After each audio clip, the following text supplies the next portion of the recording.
I was actually really pleasantly surprised. I was having to have tears in my eyes at the end. It's a lovely story. Yeah. It's a beautiful story. Yeah, very heartwarming, sweet story. Really enjoyed it.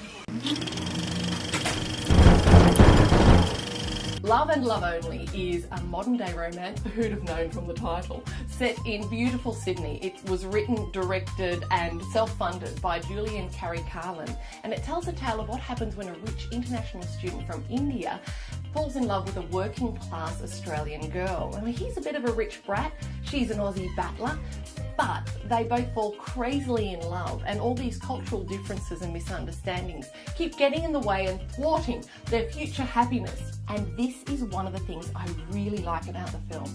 It's a brilliant insight into what international students from India go through when they come to another country. Rohit Kalia is the lead actor playing Krishna.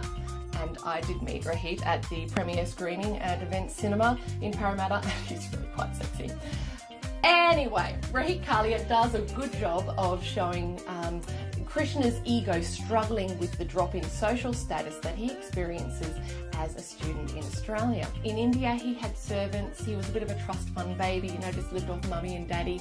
Well, eventually mummy and daddy gave him a bit of a slap around and told him, go make a man of yourself, which is when he comes to Australia. But he's horrified because the only jobs he can get are cleaning toilets or packing shelves at the local Indian food supermarket, which is where he meets the leading lady. Stacey is played by Georgia Nicholas, and although you can tell that she's relatively new to the acting game, she has a lovely sincerity, which is especially beautiful in the final scenes. The final scenes are worth waiting around for because it triggers something for you. Which brings me to the pros of the film. The soundtrack is unbelievable. Here's the thing about the soundtrack. It was written by the absolute guru of Indian filmmaking, Maestro Ilaiyaraaja. He's like the John Williams equivalent in Indian films. He's composed scores for over 1,000 films. 1,000! Seriously!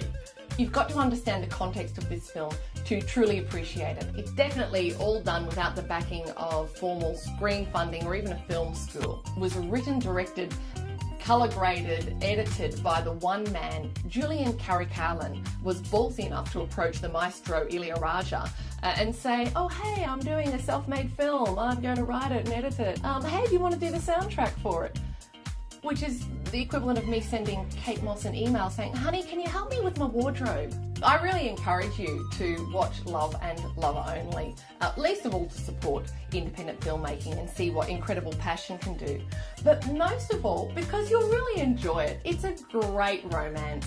Given the context of the filmmaking, self-funded, tiny budget, champion effort, I'm giving it a score of 3 popcorns plus an extra half a popcorn for the memorable score by Maestro Ilaiyaraaja.